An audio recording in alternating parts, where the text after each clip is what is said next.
You know when you reach that age where everyone and their mother won't shut up about their credit scores, yet it seems like no one really understands what's so special about those 3 random numbers?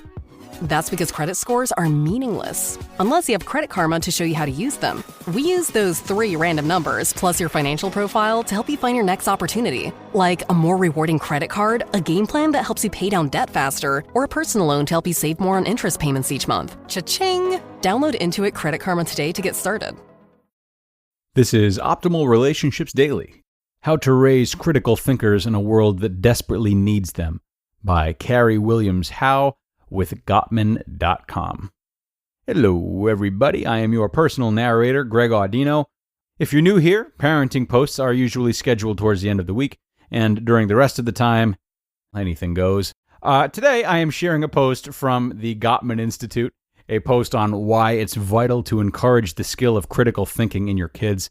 And if you'd like more helpful and inspirational life tips like the ones we'll talk about today, be sure to sign up to our mailing list at oldpodcast.com. As you can probably tell, we have all sorts of resources there for you. Enough of that, though. We are going to get into this post, and we are going to start optimizing your life. How to Raise Critical Thinkers in a World That Desperately Needs Them, by Carrie Williams Howe with Gottman.com. Our world is facing a lot of challenges, with even more coming. We need citizens and leaders who question things that are presented as fact, who ask critical and thoughtful questions of their leaders, and who think carefully about how they make decisions that impact their own and others' lives. In short, this world is in desperate need of strong critical thinkers. As a doctoral student, I spent 4 years studying college student and adult development, with a focus on whether innovative teaching and learning strategies were helping to foster critical thinking skills. I came to passionately believe that critical thinking skills are some of the most important skills we can emphasize in higher education. But as a parent, I became passionate about starting well before college. Learning to think critically and to make decisions based on those thinking skills is a lifelong pursuit. Even traditional-aged 18 to 24-year-old college students do not always possess the complex analytical skills that allow them to balance their own needs with the needs of others, or to analyze the extent to which an expert's perspectives are well informed. We can't expect our young kids to achieve these skills right away either, but we can plant the seeds that will help them to be prepared for complex thinking as they grow older. In my studies, I found that critical thinking skills are developed when 4 conditions are in place. Number 1, the individual needs to feel that their contribution to knowledge development is welcomed within an environment of trust. Number 2, learning experiences need to offer both challenges and support. Number 3, development often emerges from unexpected or new experiences, in which a person needs supported time to reflect and process. Number 4, educational experiences need to support both intellectual and emotional growth of the individual. So, how can we translate these conditions to our role as parents? Create an environment of trust in which your kids feel that their opinions are welcome. By asking your children to contribute to family discussions, you're helping them learn how to ask respectful questions of those in authority, like their doctors or teachers, and encouraging them to ask questions even if they worry that their questions are silly. We can listen closely to their questions, stop what we are doing to engage in the conversation, compliment them on their curiosity, and let them know that we appreciate how hard they're thinking. Instead of simply telling our children that their conclusions are wrong, we can ask them if they have considered alternative interpretations, or we can tell them what we think about when we make conclusions. Offer challenges and support as your children navigate complicated concepts. One way to do this is by selectively utilizing the Socratic method. While sometimes our children just want an answer from us, there are other times when they benefit from answering a question with a question. When my 6-year-old asks, "Why don't you let me use toy guns?" I could launch into a complicated political discussion about my feelings on gun control, or I could ask him to speculate on why he thinks I have that rule. His speculation, in turn, helps me understand how complex his thinking is on the topic before I choose my own words. I challenge him to answer his own question, but also support him to figure it out as the conversation continues. Thus, I am also helping him learn that he has the right and responsibility to try to answer his own questions and formulate his own opinions. If he later wants to argue a different perspective, I can respectfully enter into that conversation, even though I will sometimes have the last word. Expose your children to unexpected and new experiences. Bring your children into the world with you at whatever level is appropriate. I take my child with me to vote and talk to him about why I am choosing certain candidates without getting into confusing or even scary conversations about terrorism or healthcare debates.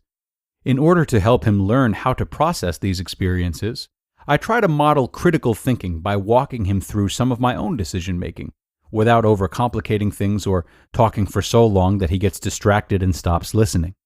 We can also expose our children to new experiences by going out of our way to ensure that they are engaged with diverse perspectives in our communities and our daily lives.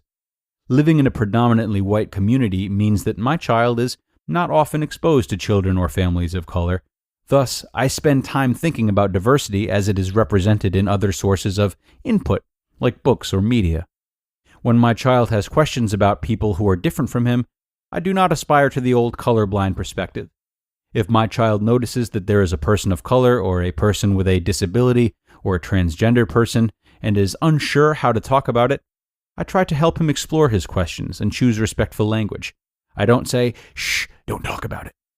Support the intellectual and emotional growth of your children in the critical thinking sense. Realize that engaging in critical thinking and the discussions that go along with it can be emotionally draining. While it's important to ask our children good questions and to challenge them to come up with their own answers, there are times when they are going to be too tired or overwhelmed to do so.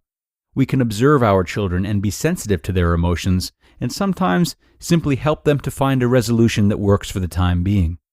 Likewise, when a topic arises that is intellectually complex but also emotionally challenging, we can help them to name the emotions that are coming up for them. Are you feeling confused, honey? It's okay if you want to take a break from this conversation and come back to it later. We can also model observation and acknowledgement of our feelings. Isn't it hard to understand this idea? I sometimes can't make up my own mind how I feel about it. That can be frustrating, but I know I don't have to make this decision right away, so that helps me.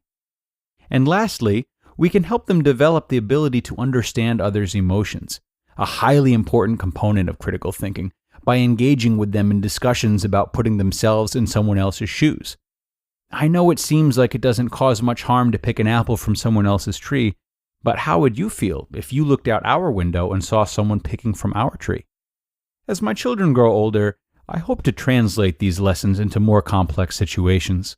I want to teach them things like the danger of a single story or the ways that politicians or media can twist statistics to serve their own purposes. I want dinner table conversations to equip them with the skills to engage in respectful dialogue with others, even when we disagree.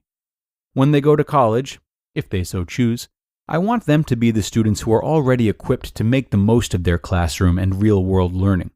The ones who ask questions that even the professor can't answer and who come up with new ways of interpreting even the most accepted theoretical concepts. If we can succeed in raising these kinds of children, just think about the potential for innovation and leadership for generations to come. You just listened to the post titled, "How to Raise Critical Thinkers in a World That Desperately Needs Them" by Carrie Williams Howe with Gottman.com. Really, really wonderful work here from Carrie. I appreciated this read a lot. So often it's easy for parents to not only underestimate their children's cognitive abilities, but also to want to hide them from the bad in the world. It's very tempting to want to glaze over complicating conversations or topics with children, but a great skill parents can practice is the rhetorical skill that comes with encouraging kids to reflect on certain things using language in a way that they understand. Children aren't incapable of thinking about such things. They just need the information to be presented to them with structure and awareness. And this is one of the best gifts that a parent can give to make their children more aware of themselves and, of course, more aware of the world around them. And with that, I am going to go ahead and wrap up today's episode. Have a fun and fulfilling weekend, and I will see you right back here with more exciting content where your optimal life awaits.